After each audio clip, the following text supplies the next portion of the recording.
Jadi, kalau gitu langsung ke cara pengisiannya aja kali ya, biar lebih cepet gitu ya. Jadi kan, nanti kalian tuh ke sini, ke Sisco P2MI ya. Nanti ini kan kalian, daftar online di situ dulu. Jadi dari semua dokumen yang ada, kalian itu, ini daftar online dulu di situ. Nanti kan upload beberapa dokumen, terus, ngisi beberapa data gitu ya, atau form gitu ya. Nah, biasanya sih nanti, di website ini kalian tuh agak scroll ke tengah, nanti cari aja yang mendaftar sebagai pekerja migran perseorangan gitu ya. Nah, terus dari situ, apa namanya, kalian, apa namanya, ikutin aja gitu, klik daftar, isi ini juga ya, apa namanya, nomor KTP ya, nomor KTP daftar, terus habis itu lanjut aja. Nah, dari situ nanti bisa isi data diri kayak misalnya KTP, apa sih nomornya gitu, namanya, jenis kelamin dan sebagainya. Kalau ini kan data sendiri gitu ya. Jadi kan kalian sudah paham ya kondisinya udah sampai mana atau mana gitu ya. Terus, sebentar dulu minasang ini website-nya, browser-nya kayaknya udah coba saya coba buka dulu ya, soalnya tadi ada masalah. Eee,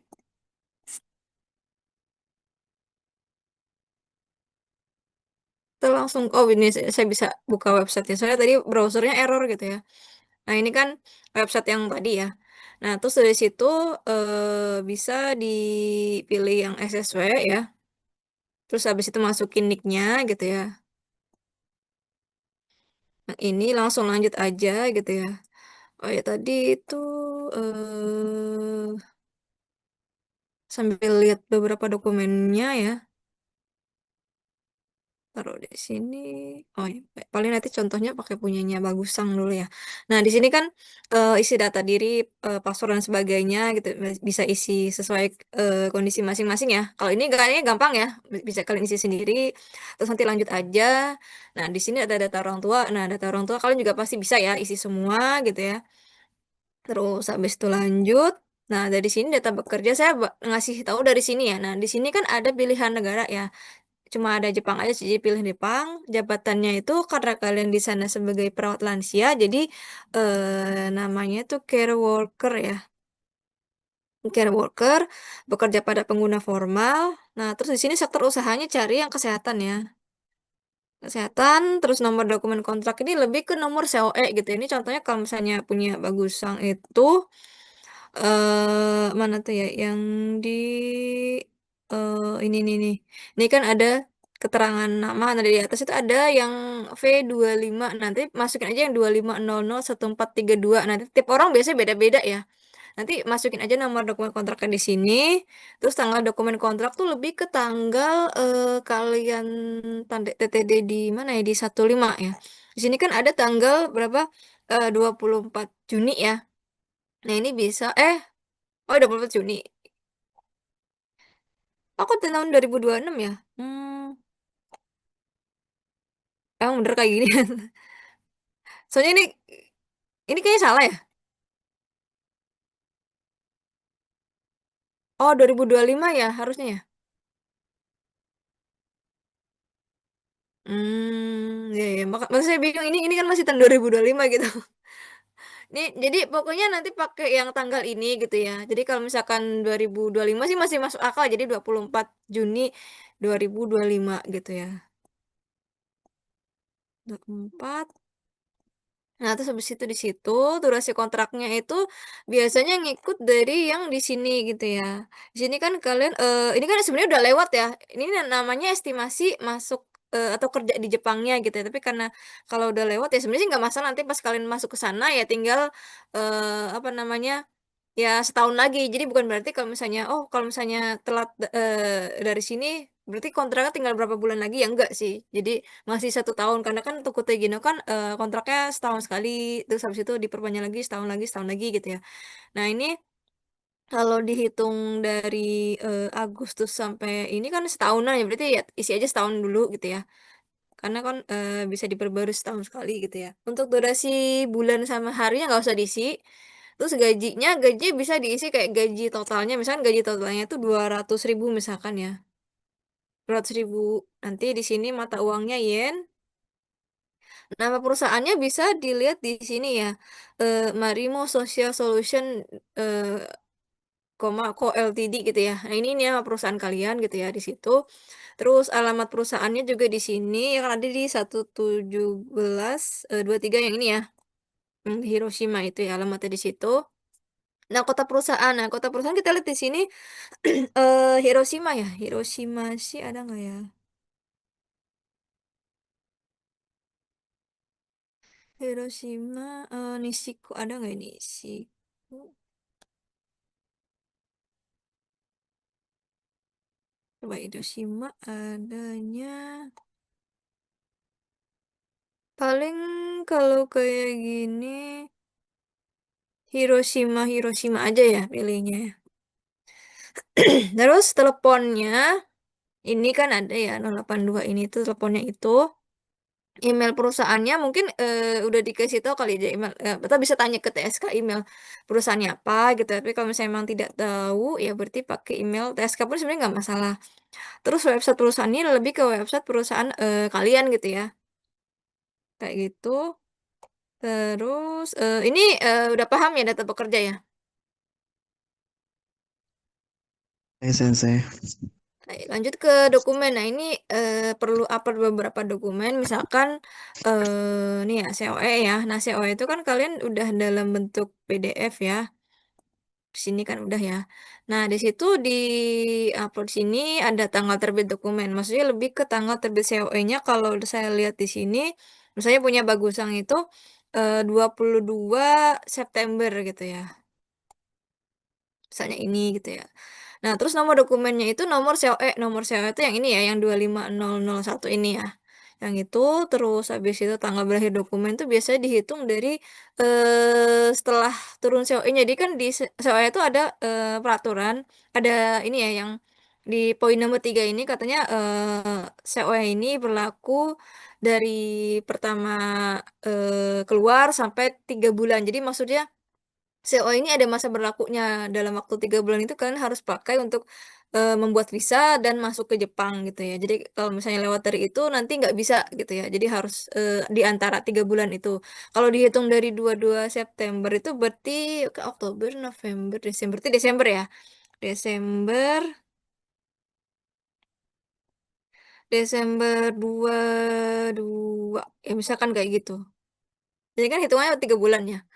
Nah, terus habis itu lanjut ke foto profilnya, nanti ini buat, foto di kartu e-KTP kalian gitu ya. Jadi mungkin kalau misalnya, mau bikin sekalian untuk yang visa gitu ya, bisa gitu. Karena visa itu kan, harus foto terbaru gitu ya. Kalau, e-KTP sebenarnya sih nggak ada peraturan harus yang terbaru atau gimana, cuma kalau misalnya biar sekalian buat, bikin visa ya mending yang foto terbaru gitu ya.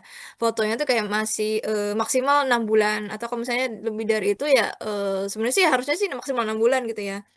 Jadi nggak bisa, lama-lama soalnya kadang kalau misalnya udah kayak setahun yang lalu atau lebih gitu, takutnya kan udah beda gitu mukanya gitu ya. Nah ini di-upload-nya dalam bentuk JPG gitu ya, background-nya sebenarnya bebas ya, kayak nggak ada ketentuan. Cuma kalau misalnya untuk yang visa itu, background-nya putih, terus KTP elektronik gitu ya, nanti kan kalian, foto atau scan gitu, yang penting informasinya jelas gitu ya, dalam bentuk JPG gitu ya. Ini nomor dokumen tuh nomor ini ya, KTP-nya. Terus paspornya juga di-upload ya. Nah, ini dalam bentuk, JPG ya. Ini di bagian depan yang ada foto kalian, terus informasi data pribadi kalian, nanti itu di situ di-upload di sini gitu ya. Terus tanggal terbit, paspornya kapan, nomor paspornya berapa, terus masa kadaluarsanya sampai kapan paspornya gitu kan, ada keterangan 2000 berapa gitu ya. Terus kantor imigrasi kalian bikinnya di mana paspornya gitu ya, kan ada tulisan di paspornya ya. Nah, terus perjanjian kerja. Nah ini, perjanjian kerja tuh yang ini ya, tapi, karena di sini ada kesalahan, saran saya mending diperbaiki gitu dan, pas waktu kalian ngupload di sini tuh harus sudah ditandatangani sama kalian. Ini kan baru ditandatangani sama Kaisya aja gitu ya, jadi ini harus ada tanda tangan dari kalian ya gitu ya, di sini gitu ya. Tanggal terbit dokumennya juga ngikut yang di sini, apa sih yang, ini ya tapi ini kan salah ya, pokoknya tanggal di sini ya. Nah terus nomor dokumennya itu dikosongin aja kan, di sini kan nggak ada nomor dokumennya ya. Terus surat izin keluarga. Nah, surat izin keluarga itu, ini ya bentuknya tuh yang seperti ini udah dapat belum formatnya? Sudah, Sensei. Oh udah ya, Nah, tadi di situ bisa di-upload ya di sini gitu ya. Jadi kan udah ditandatangan sama kalian, sama orang tua, terus sama lurah atau kepala desa. Nanti kalau udah diisi nanti di-scan dalam bentuk PDF gitu ya. Di sini tanggal terbit maksudnya tanggal kalian bikin dokumennya kan ada di situ ya di dokumennya ya. Terus surat keterangan sehat ini bisa pakai yang MCU kemarin atau mungkin yang surat keterangan sehat biasa gitu dari di klinik atau puskesmas gitu. Jadi nggak perlu tes darah gitu ya. Tapi kalau misalnya mau coba yang, MCU kemarin sih nggak apa-apa gitu ya. Jadi nanti di-upload dalam bentuk PDF, ini, bagian kalau misalnya MCU kemarin paling ya form Jepangnya aja gitu ya. Terus tanggal periksanya kapan, nomor dokumennya kalau misalnya nggak ada dikosongin, tanggal berakhir dokumennya kan nggak ada ketentuan ini banget ya, maksudnya kayak, harus berapa tuh berapa gitu ya. Paling ya hitung aja 2 mingguan gitu ya. Atau mungkin, kalau tanggal berakhir dokumen kalau yang MCU kemarin itu mungkin kayak bisa bisa aja kayak hitungnya kayak mungkin 6 bulanan kali gitu ya. Jadi kalau misalnya kalian pernah MCU misalnya bulan Mei gitu, Mei, ini gitu ya, terus hitungannya itu kalau misalnya 6 bulan pakai Juni, Juli, Agustus, September, Oktober, November, misalnya November gitu ya.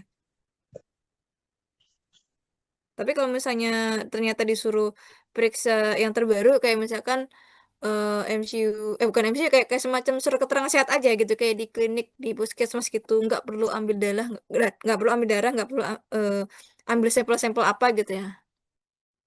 Kayak cuma, wawancara biasa atau mungkin, apa namanya, kayak, ngukur suhu, berat badan, ya pokoknya nggak sampai kayak gimana-gimana gitu ya. Nah terus surat pertanyaan bertanggung jawabnya, kalau ini udah dapet juga ya? Oh udah ya, dan nanti bisa apa namanya, diisi, terus nanti di-scan ya, kalau udah ditandatangan sama diri sendiri, tanggal pembuatan dokumennya kapan gitu ya, itu sih. Nah sampai sini ada yang ditanyakan untuk upload dokumen? Belum ya? Ada Sensei. Oh kenapa? Yang itu kan tadi yang mana? Yang perjanjian kerja itu kan itu cuma syarat kerjanya aja yang 1 sampai 5 itu aja atau kita melampirkan yang ada gajinya kita itu juga. Yang Karena sampai ada Pak, gaji? yang sampai ada gaji berarti digabung jadi PDF jadi satu gitu ya, Sensei. Heeh heeh, ini kan contohnya kayak punya, Bagusan kan itu kan dia sampai ini ya, sampai gaji, oh enggak? Ya ya ya, oh ya nggak sampai gaji ya ternyata. Tapi sebenarnya Soalnya kalau kan ada lagi heeh heeh. yang gajinya yang sendiri, rincian gajinya itu kan kita juga ada dikirimkan dari Oh, perusahaannya itu. Mungkin mhm. maksud saya apakah itu juga digabungin jadi PDF jadi satu sama Iya perjanjian digabungin, kerjanya itu? mhm, Oh, hai. heeh. Terus kan nanti kalian pas waktu pembuatan EKTKLN itu kan ada verifikasi langsung ke tempatnya. Jadi kan online dulu, habis itu offline kan bilangnya gitu kan ya.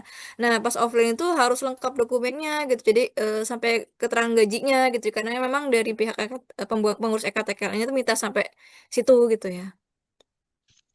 Terus nomor dokumennya itu Sensei yang itu diisi nomor COE-nya ya. Soalnya pas yang itu yang PDF Mm-mm. yang Sensei kasih kemarin saya baca itu untuk di perjanjian kerjanya nomor dokumennya katanya diisi nomor COE-nya aja katanya gitu. Oh, ya bisa Tertulisnya di sih, situ.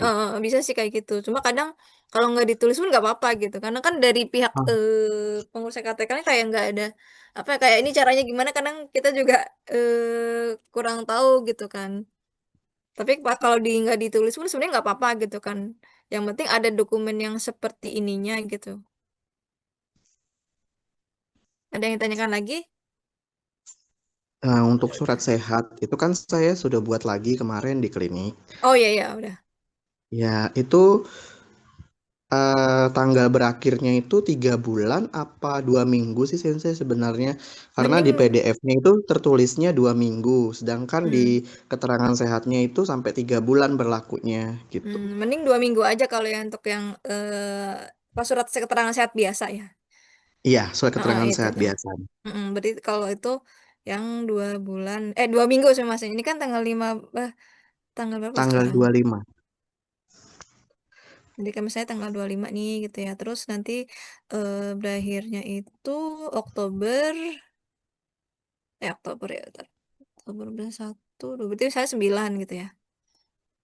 Kayak gitu. Nomor dokumennya itu nomor suratnya yang ada di atas Iya, di kop suratnya itu ya Sensei ya. Hai. iya, heeh, nomor itu. Kalau misalnya memang nggak ada kan kita nggak tahu ya. Kadang klinik kan beda-beda ya. Ya udah kalau misalnya nggak ada ya dikosongin, kosongin atau Hai, memberikan Sensei. strip gitu ya. Ada yang ditanyakan lagi? Kalau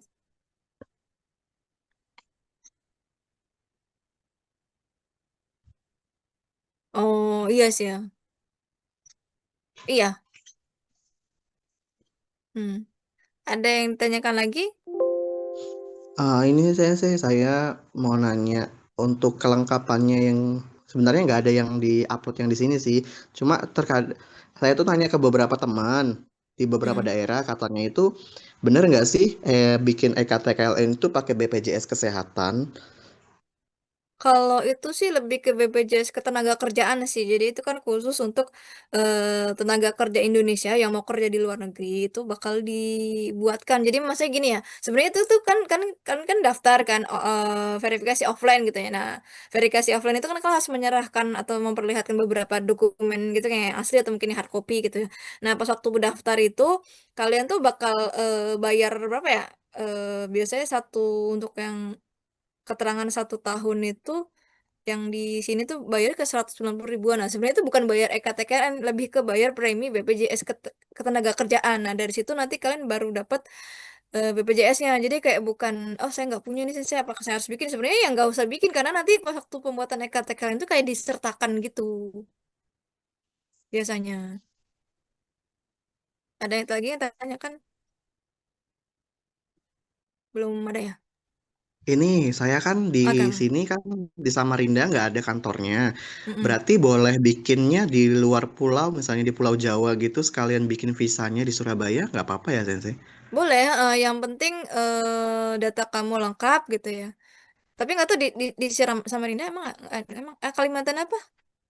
Kalimantan Timur, Kalimantan Timur. Kalimantan Timur. Oh nggak ada ya. Iya, Sensei nggak ada. Adanya di Kalimantan Utara, di Nunukan. Itu sama jauhnya kayak ke Surabaya. Mending sekalian ke Surabaya. Oh iya iya iya. Heeh. Ya, yang penting bisa ini ya. Yang penting dokumennya lengkap gitu ya. Udah ya kan ya. Sampai sini ada yang mau ditanyakan nggak soal dokumen? Sudah, Sensei. Udah. Nah, selanjutnya kan yang di halaman berikutnya itu yang terakhir itu kan ada deskripsi pekerjaan. Jadi kamu tuh harus kalian tuh harus ini ya deskripsikan di Jepang tuh bakal ngapain gitu ya. Karena legal jadi kan kalian sudah tahu kan ya kayak oh nanti saya bakal seperti ini gitu. Misalnya saya bekerja pada perusahaan ini sebagai apa, kerjaan saya seperti ini gitu kayak dijelaskan gitu ya. Terus pilihan pelayanan. Nah, ini nih kalian harus pasti mau ke situ gitu ya. Kalau Andrisan mau dibikin di mana rencananya? Rencananya mau di Surabaya, Sensei. Oh, oh di Surabaya. Kalau Bagusang di mana? Cilacap. Cilacap di sini sebenarnya ada, cuma saya kurang tahu ini alamatnya di mananya gitu loh. Jadi nanti bisa dicari tahu di Google Map-nya gitu ya, atau mungkin kalau misalnya kamu mau melipir kemana ya ke Bandung? Eh,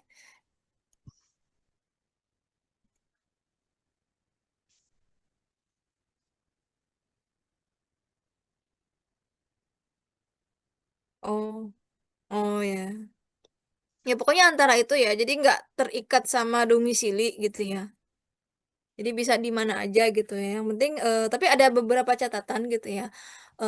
Saya kan dapat laporan dari beberapa orang gitu ya. Kalau misalkan pembuatan EKTKN di tempat tertentu itu diminta apa ya kayak dokumen yang lebih gitu. Kayak contohnya ya misalkan psikotes ya kayak jadi kan calon tenaga kerja Indonesia tuh kayak dites ini kayak suruh bikin surat keterangan apa ya kayak bukan hasil ini hasil psikotes di poli jiwa atau mungkin di psikiater atau di psikolog gitu ya. Jadi ini kan kayak harus datang ke klinik gitu ya. Terus itu hasilnya tuh kayak nggak bisa langsung keluar. Jadi kayak semingguan. Nah kalau semingguan kan lama ya. Jadi eh mending kalau misalnya ada kejadian kayak gitu, kalian cabut aja dari situ. Jadi kayak cabutnya itu kayak eh pengajuan itu dicabut. Jadi kan nggak bisa asal keluar gitu aja. Jadi harus diurus gitu. Saya mau cabut dari sini gitu. Maksudnya dokumennya biar nggak karena ini kan, udah milih tempat. Nah, kalau misalnya udah milih tempat itu harus dicabut gitu ya di tempat, itunya gitu. Kalau misalnya pas satu kalian datang gitu ternyata ada persyaratan yang agak sulit di ini, yang mending cabut aja gitu ya. Itu biasanya susah tuh kayak di Tangerang, terus di mana lagi ya? Di Yogyakarta sih, setahu saya sih nggak minta psikotes ya, tapi dia itu lebih ke concern yang, dokumen 116-nya gitu ya. Nah, ini kan 116 itu kadang kalau misalnya di situ ada tertera, apanya namanya, keterangan penyalurnya gitu, kayak penyalurnya, yang P3MI-nya ya.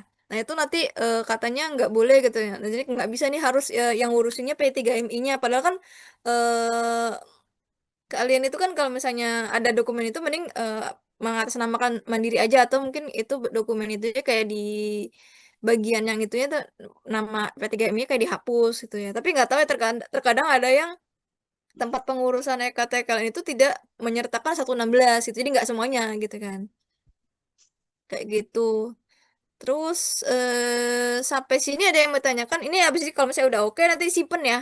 Nanti simpen, nanti habis itu, kalian bisa langsung datang ke sana gitu ya. Disarankan pagi ya, kayak misalkan di bawah jam 12 ya, misalnya jam, 8, 9, 10 gitu ya. Soalnya kalau ke siang itu tuh, kalau siang itu tuh takutnya ada, apa namanya, tidak apa sih, kayak udah nggak nerima lagi gitu ya. Kadang, kan kita nggak tahu, kadang ada yang kayak mut-mutan gitu ya staff-nya gitu ya. Jadi mending pagi aja gitu ya. Ada lagi yang tanyakan? Misalnya di tempat yang kita pilih tadi, Mhm, ada yang dia kantornya meminta kayak surat psikotes yang seperti yang saya bilang tadi. mhm. Kita kan harus ngebatalin. Nah, itu cara ngebatalinnya bagaimana? Apakah kita harus bilang ke stafnya untuk ngebatalin, untuk Iya ganti bilang, heeh tempat? heeh, bilang, heeh.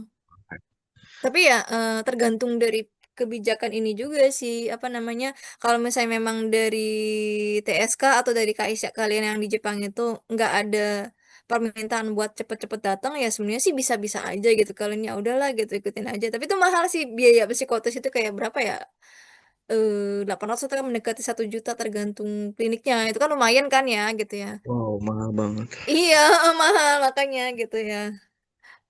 Jadi pilihannya cabut ya, atau mungkin kalau mau nggak mau, kalau misalnya memang, dari KSA-nya nggak ngeburu-buru cepet pergi, cepet berangkat gitu. Emang dari TSK ada bilang itu nggak, apa sih namanya, "Kalian nanti, cepet-cepet ngurus ya," gitu ya, "soalnya berangkatnya cepet nih," gitu. Ada omongan kayak gitu nggak?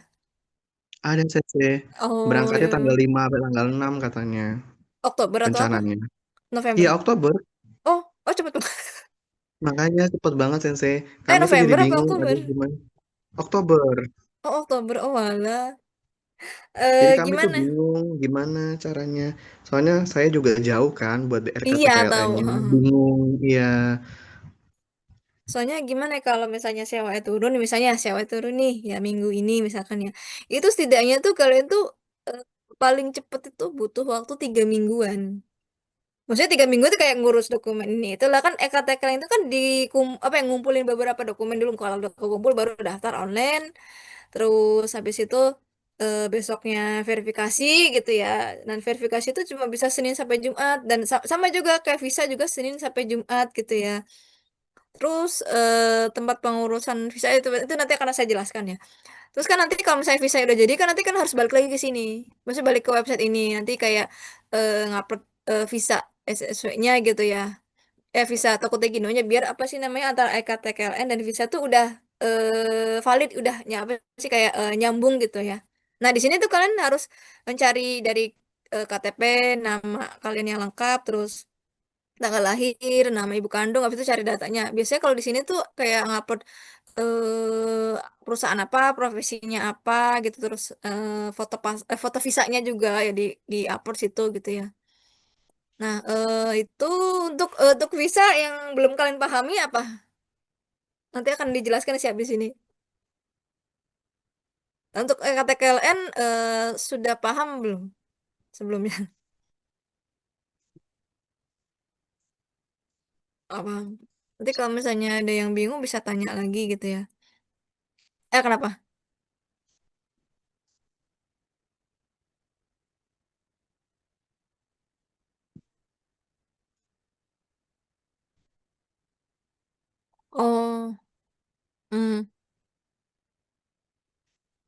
Oh ya udah paling ya nanti aja kalau misalnya udah ada dokumen semuanya gitu.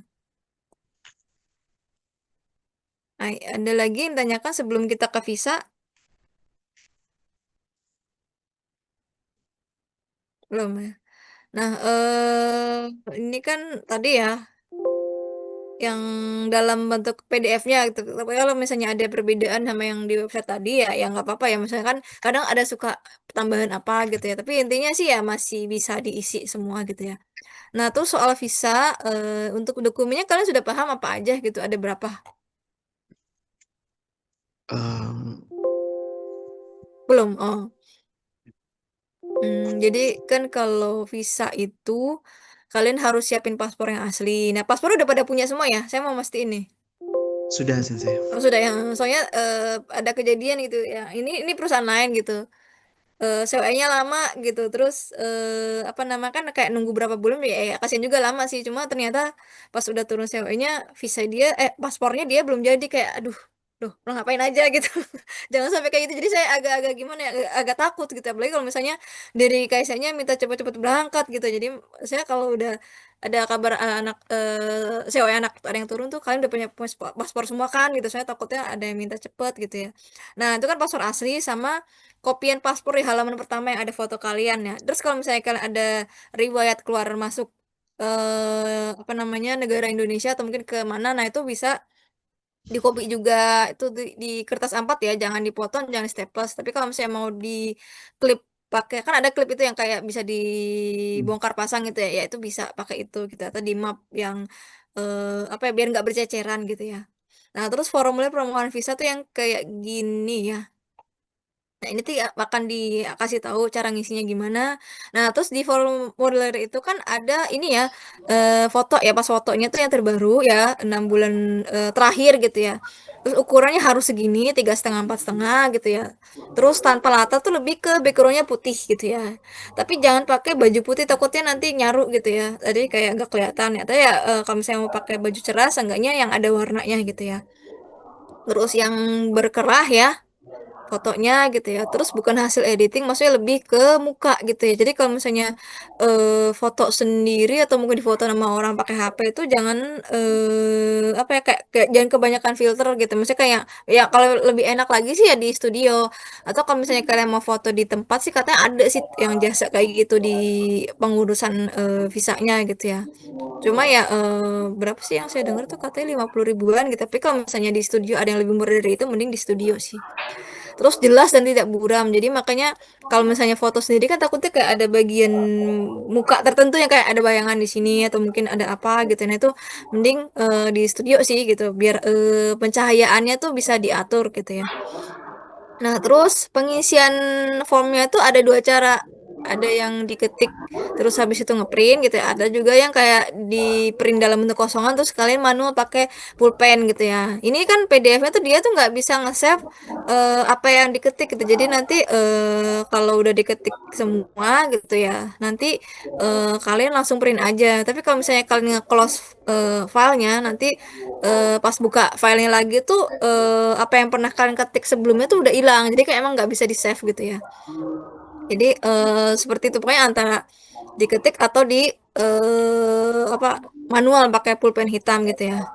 Nah, terus tapi untuk foto itu manual ya ditempel ya pakai double tip atau lem apapun itu yang bisa nempelin gitu ya. Meskipun kalian ngetik ya tetap aja foto itu ditempel gitu ya, tempel manual gitu ya.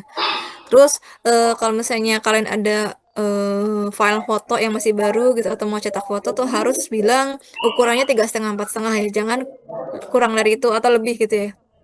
Kan kalau di Indonesia tuh biasanya kan 3 x 4 gitu kayak gitu itu nggak boleh gitu. Kalau di untuk visa ini harus segini gitu ya. Nah, terus itu soal foto ya. Untuk yang pengisian form visa nanti ya terakhiran ya. Nah, terus nanti habis itu kalian juga sediain fotokopi KTP di kertas A4. Jadi jangan dipotong ya. Jadi biarin aja gitu di kertas A4 apa sih KTP-nya tuh nyempil kecil gitu ya.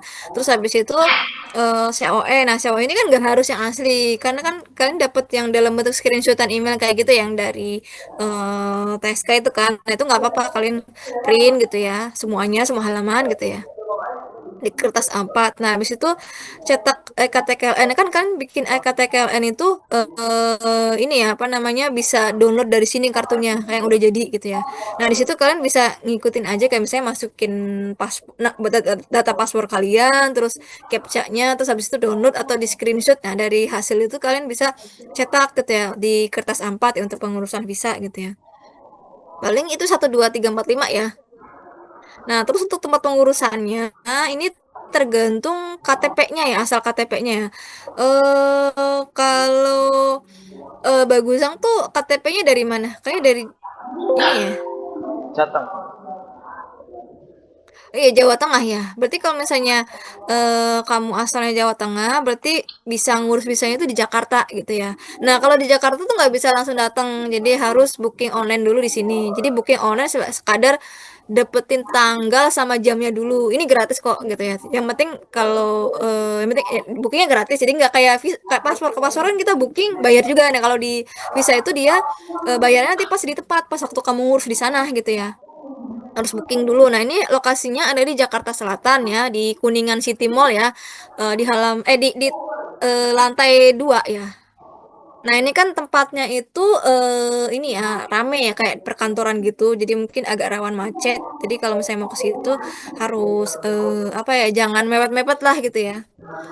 Ya ini bisa kamu siasatin gitu, misalnya ke PP gitu ya. Nanti ke situ gitu dari pagi, nanti pilih bookingannya yang siang atau sore gitu ya. Bisa sih kayak gitu ya. Nah, kalau Andi Sang itu kenapa bikinnya di Surabaya? Karena KTP-nya itu dari Kalimantan Timur. Nah, kebetulan kalau di Surabaya itu nggak perlu booking, setahu saya ya. Jadi bisa langsung datang gitu. Tapi kalau misalnya bisa nggak perlu booking ya tetap aja mending datangnya itu sebelum jam 12. Jadi kayak masih masih pagi kayak jam 8, 9, 10 gitu ya. Nah, ini lokasinya di Geraha Bukopin Surabaya ya. Ini kayak di dalam gedung ya. Jadi kayak gitu tempatnya untuk nah, untuk pembuatan visa tuh harus lengkap semua ya dokumennya yang 5 dokumen itu ya. Jadi jangan sampai ada yang kurang gitu ya. Nah, terus tempat pengurusan juga hanya sesuai apa namanya yurisdiksi. Jadi kalau misalnya KTP dari mana ya udah ngurusnya di situ gitu ya. Nah, terus pengajuan visa melalui orang lain itu bisa gitu ya. Caranya mungkin kalau misalnya kan ada yang punya keluarga ya. Jadi kan yang masih satu kartu keluarga ya, pokoknya entah kakak atau adik atau siapa atau mungkin orang tua ya yang tinggalnya deket daerah situ atau mungkin lagi kebetulan lagi ada di situ gitu ya. Itu bisa nitip bikinin gitu ya. Tapi tetap aja untuk yang di Jakarta harus booking ya gitu ya. Nah, terus perwakilan keluarga itu harus bawa fotokopi kartu keluarga sama EKTP yang ngurusinnya gitu ya. Jadi nggak cuma 5 dokumen yang kalian siapkan aja gitu ya. Nah, terus kalaupun misalnya lewat calo, sebenarnya bisa juga lewat calo. Cuma kan calo itu ini ya pastikan dia itu sudah punya nama, bukan punya nama, udah ada apa ya, udah emang terpercaya gitu ya. Tapi kalau misalnya pakai calo itu dia butuh waktu berapa ya?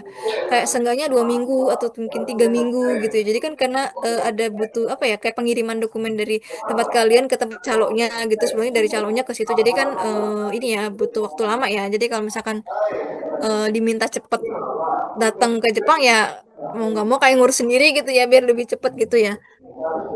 Terus proses pembuatan visa itu biasanya 5 harian. Jadi kan misalkan kalian bikin hari ini hari Kamis ya. Jadi tanggal 25 itu kemungkinan hari Rabu depannya gitu udah jadi gitu ya.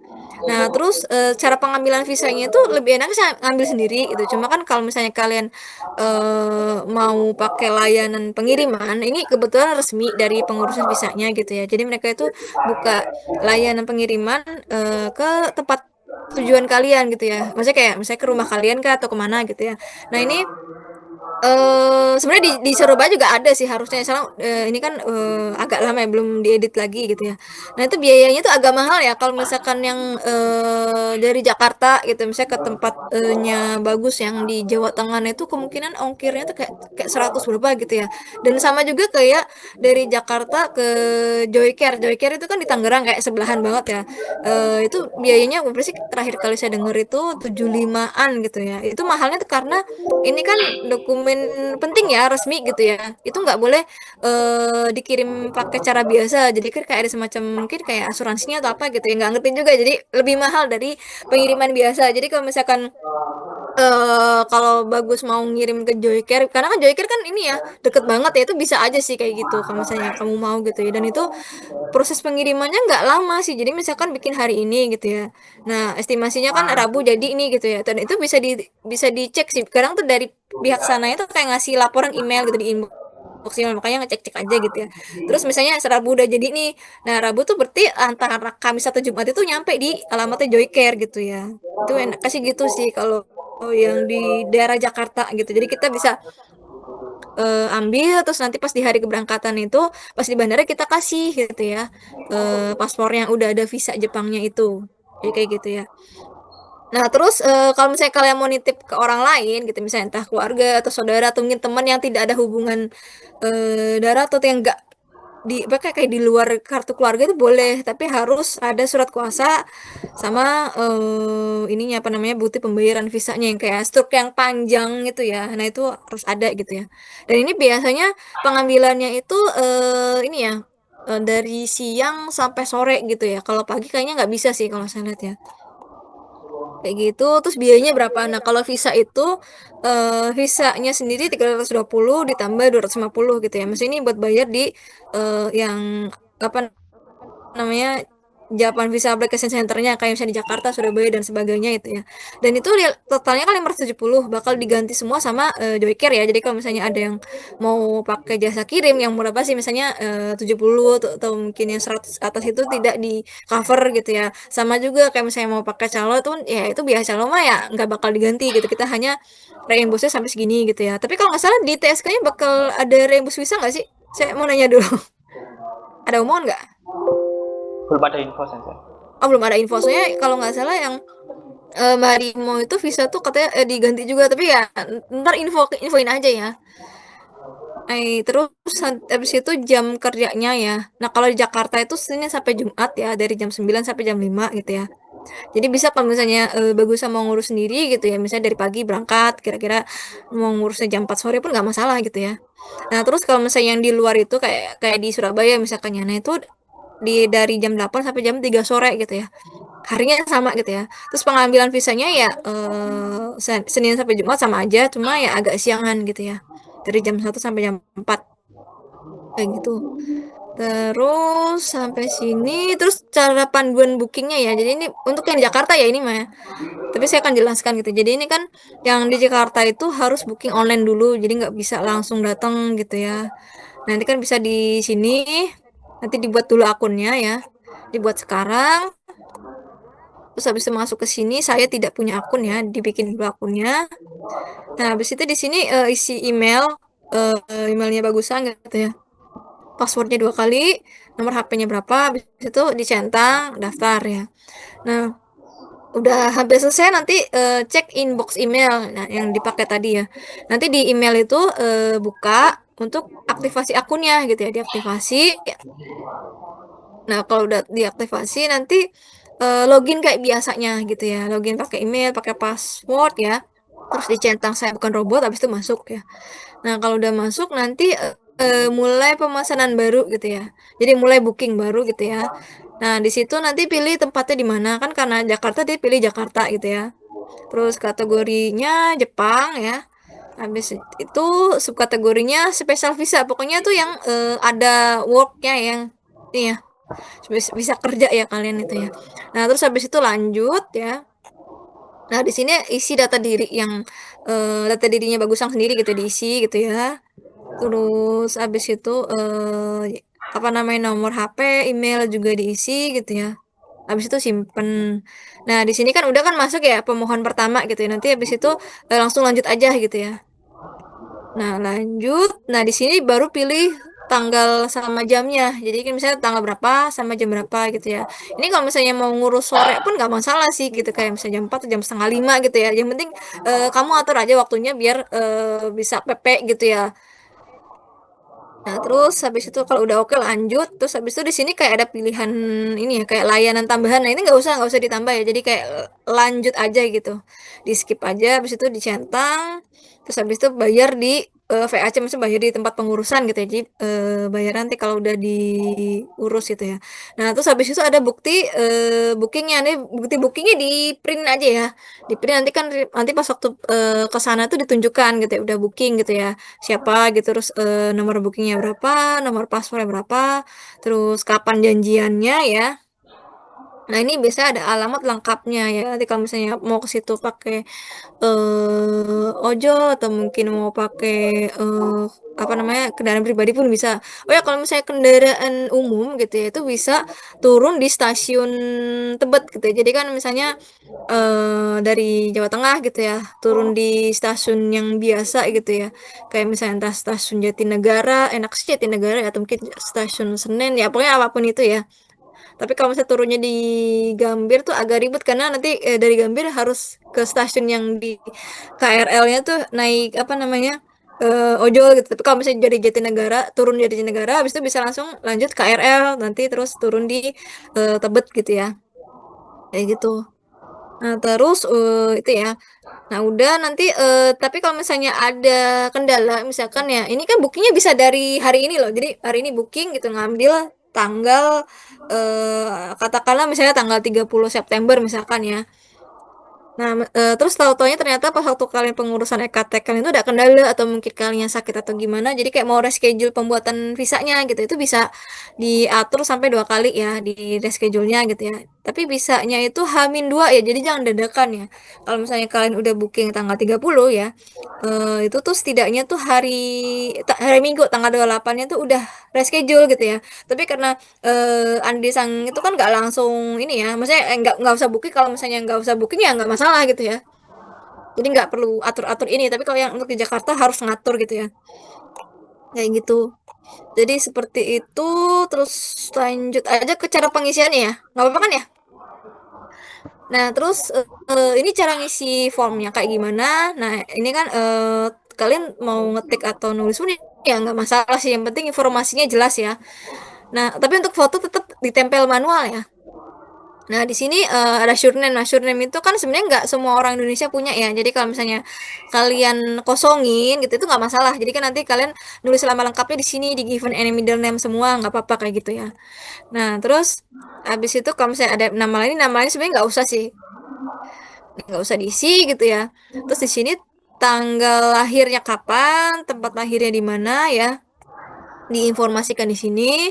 Terus jenis kelaminnya itu yang laki-laki, yang male ya. Jadi di dalam kotak itu kalian silang. Jadi maksudnya kayak gini nih. Yang kayak gini disilang di dalam kotaknya kayak gitu ya. Terus status pernikahannya bisa disesuaikan, kalau misalnya single berarti yang ini, kalau married yang ini gitu ya. Kalau misalnya cerai yang ini gitu ya, macam-macam ya. Dia bisa pilih gitu ya. Terus kewarganegaraannya kalian pilih yang Indonesia gitu ya kan, kalian orang Indonesia ya. Terus ini kewarganegaraan lainnya itu nggak usah ya. Terus nomor KTP diisi, jenis paspornya ya, paspor kalian tuh paspor biasa atau kalau bahasa Inggrisnya sih ordinary gitu ya. Jadi disilang dalam kotak ya. Terus nomor paspornya berapa diisi. Habis itu tempat pengurusan enggak, kota dan nama negara. Kalian kan bikin paspor di mana nanti diinformasikan sama kantor apa gitu ya. Kalian bikinnya tuh di mana gitu ya. Terus tanggal berlaku paspornya dari kapan sampai kapan ya. Nomor COE juga ditulis. Terus kalian tujuan ke Jepangnya itu eh ini ya, apa namanya, working as care worker gitu. Jadi maksudnya ini ya sebagai perawat lansia gitu ya. Ini kalian ya ngisi pakai bahasa Inggris gitu ya. Nah, terus ini kalian rencana tinggal di Jepangnya 1 tahun karena kan Kota Gino itu kan visanya setahun ya. Jadi nanti diperpanjang setahun sekali gitu ya. Nah, terus tanggal kedatangan di Jepangnya, nah ini kan kalian katanya tanggal berapa? 5 Oktober, serius?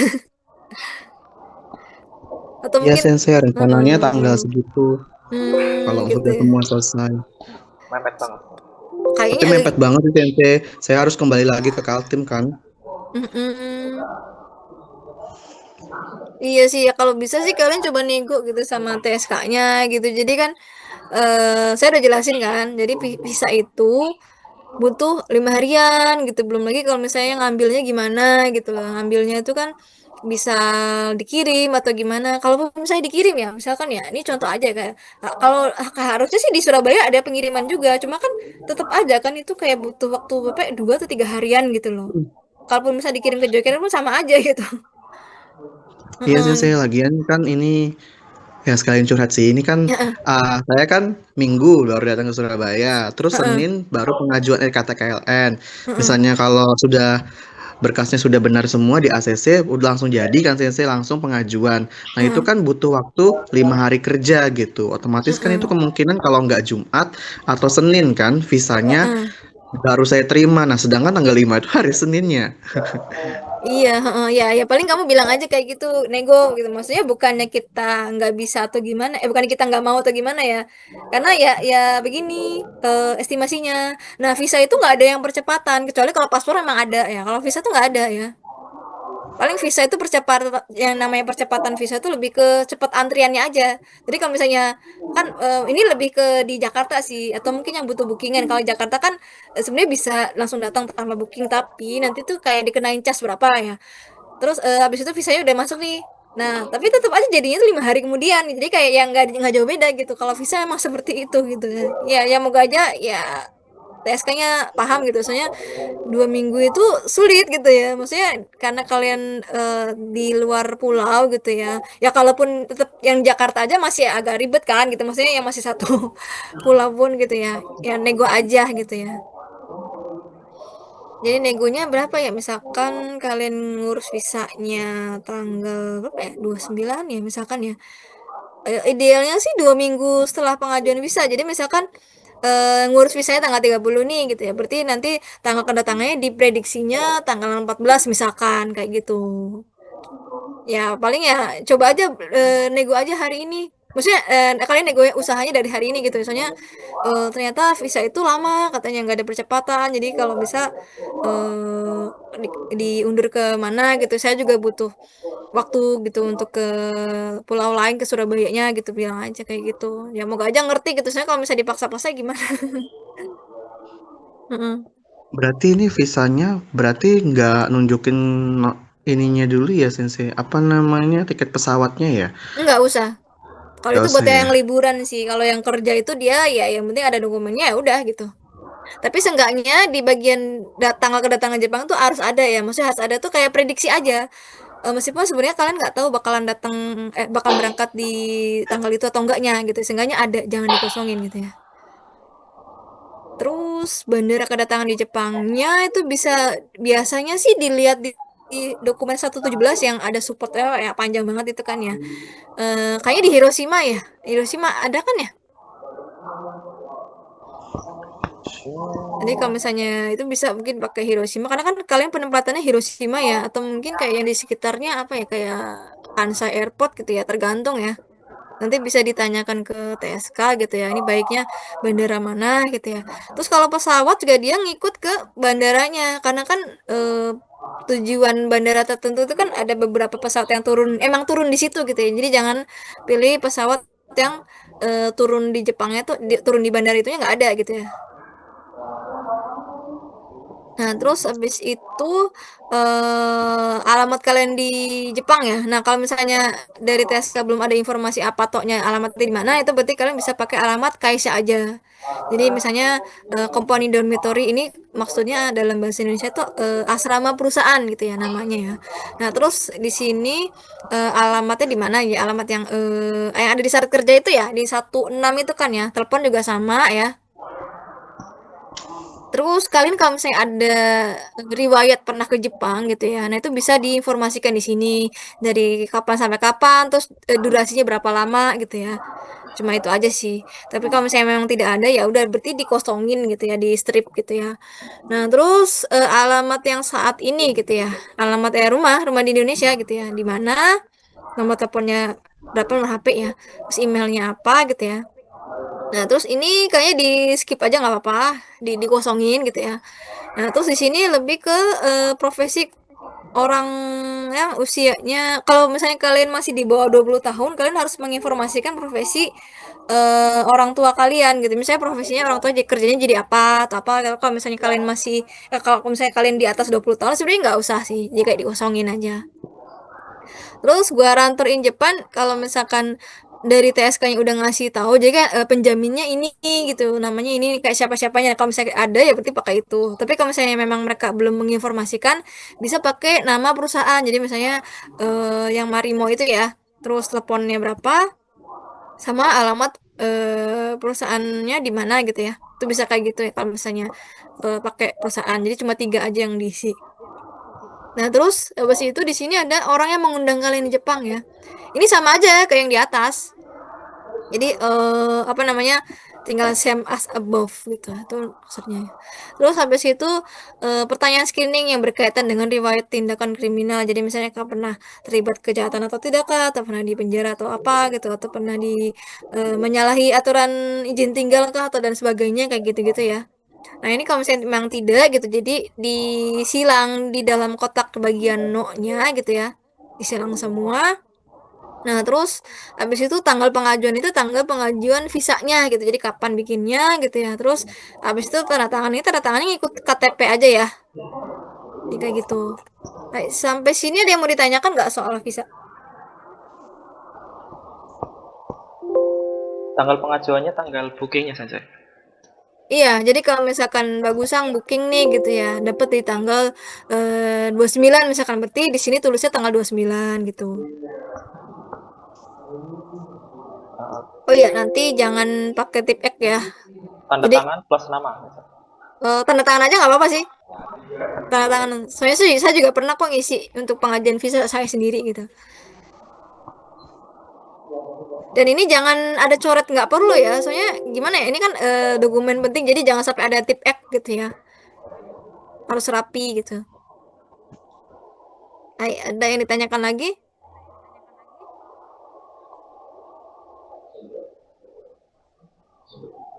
Oh ya, minasan kalau misalnya kalian udah nego ke TSK, terus merekanya bilang udah apa namanya boleh ngundurin apa namanya jadwal keberangkatan, itu kabari di grup yang sama Joycare. Soalnya yang grup yang sama Joycare-nya tuh saya lihat gak ada update apa-apa gitu ya. Jadi biar enak aja gitu. Soalnya kadang ada beberapa TSK yang langsung ngechat ke muridnya gitu. Jadi kita kita sebagai PK-nya nggak tahu gitu. Oh, udah sampai mana nih gitu ya. Jadi gitu minasan. Karena kan apalagi kalau misalnya kalian ada yang nitip paspor ke kita gitu kan ya. Biar kitanya pas waktu nganter di bandaranya bisa ngasih gitu.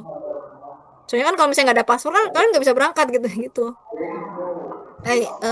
Sampai sini ada yang ditanyakan? Ini Sensei mungkin di luar dari visanya ini ya. Mm-mm. Untuk penukaran uang sakunya itu kita nukarnya di mana ya Sensei? Kalau nuker uang itu biasanya ada 3 cara. Sebenarnya sih nanti kalau misalnya kalian udah ada informasi keberangkatan, kita ada Zoom lagi sebenarnya. Jadi kayak, nah itu salah satunya eh di mana cara nuker uang gitu ya. Nah itu cara nukernya tuh ada 3. Yang pertama tuh kalian di money changer. Money changer itu kan banyak kayak di dekat rumah atau mungkin di kota kalian atau mungkin di mana gitu ya. Terserah sih mau di mana aja gitu ya. Ada juga yang di bank konvensional. Nah, bank konvensional itu kayak misalnya di sini kayak Bank Mandiri, BCA, kayak gitu-gitu. Pokoknya bank yang ada ini ya gedungnya ya.